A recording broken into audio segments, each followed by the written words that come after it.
Yeah. Well, I haven't seen Brave, but that's great that she was going to be directing Brave.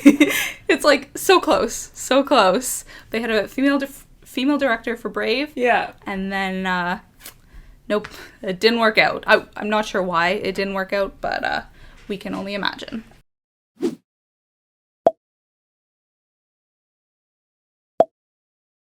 I think that's wild. Like, also, it's like so much drama and so much like scandal whenever people just get replaced like halfway through. Because I think when, like, I'm thinking about like Batman movies or whatever, and you're always just thinking about like what happened, like why did he get replaced, or what did she do that was so bad that she needed to be replaced?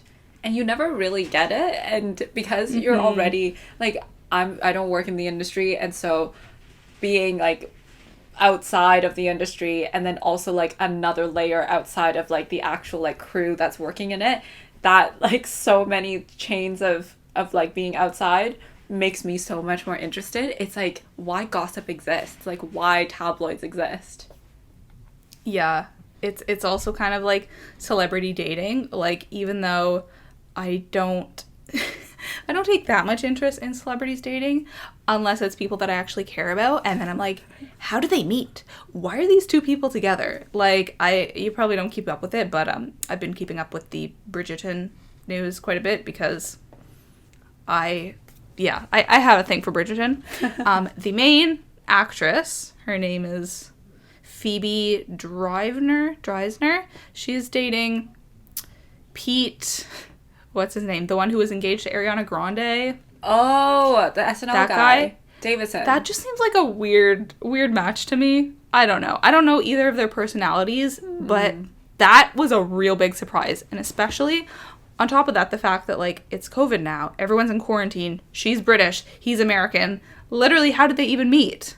They must have met at a Like party before, and then maybe they like just started texting each other. before? What do you mean? Like before quarantine? Yeah, before lockdown. Like before things. Like over a year ago. Yeah, but I like suppose that's the most charitable I think it's plausible. possibility. Like I think if you meet someone and then maybe they have like personal Instagrams that they like added each other, and then like someone slid into some DMs because like obviously they're not sliding into like DMs from on their public account because who cares about that? But like I think that like maybe you're just like bored. You know how like Elon Musk met Grimes on Twitter, so that is the thing. They were That I probably didn't like know, long but it makes distance a lot of sense. dating for like so long too. Cause like she's in Vancouver and Right. he's in San Francisco or wherever. I don't really know. Yeah. This has delved into a celebrity gossip episode. I apologize. I'm so happy about this. It's so fun. But yeah, it is really interesting to think about how what goes on behind the scenes that we never hear about in Hollywood. Yeah. It's very interesting. But going back to why it's so notable that she's like we were talking about like female directors, especially female animated picture directors, like animated film directors, and especially in like Pixar. I think it's at least great that she was able to start Brave and start the film. And then of course Bao is great because she did complete the film, the Chinese Canadian director that did the short film Bao. But I yeah. think what Although it is, oh I was just gonna say it is notable that like they have, you know, a woman of color do a short film, but you know, because they were willing to take a chance on that. They were fine with it being a short, but maybe they're not quite at the point where they would be able to let a woman of color direct a feature film. There's something there. yeah. I mean, that's how the film industry works though. Short films are always that like first stepping stone before you get to that Yeah. feature film. So Yeah. at least there's a stepping stone being successfully made, like one step closer to a world where we have more female directors in animation.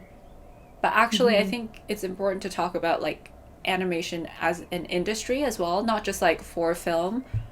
I was reading this article from It's Nice That I'll link it in the podcast description, and it was talking about how there are more male animators in the industry than compared to like female animators, and it's not because there's no interest, because in university actually male and female there's like a good split, like 60% of women apply and start an animation program in Europe at least, and this was an article in 2018.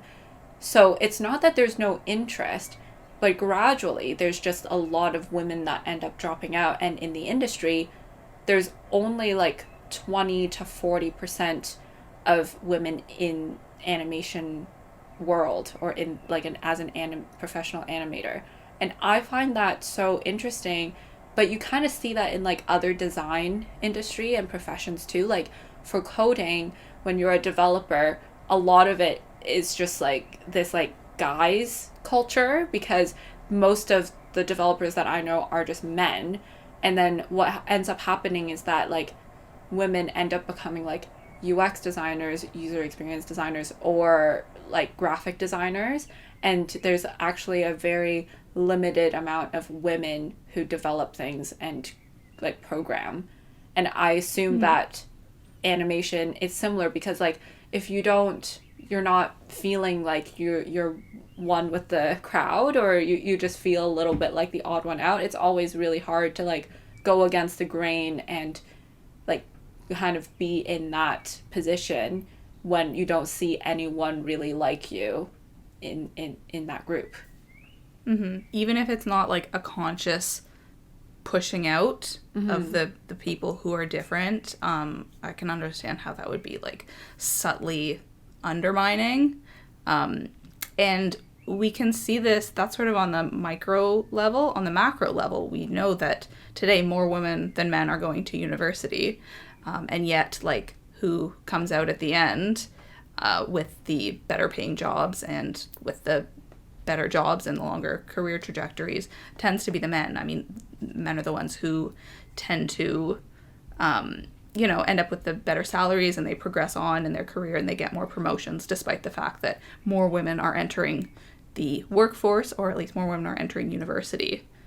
So you can sort of see this across all levels. Yeah.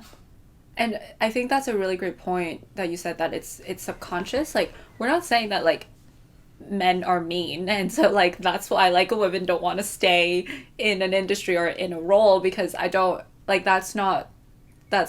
Not necessarily. Yeah, like, that's not fair to say that, like, that's the reason why. I think it's just, like, these are the statistics and these are what they're saying, and what I'm postulating, at least, is that it's sometimes hard to feel like to be in a role where you feel like you just don't kind of fit in, and it's just hard to be in a place like that. And that's why potentially the numbers are indicating that there's more men in the industry than women.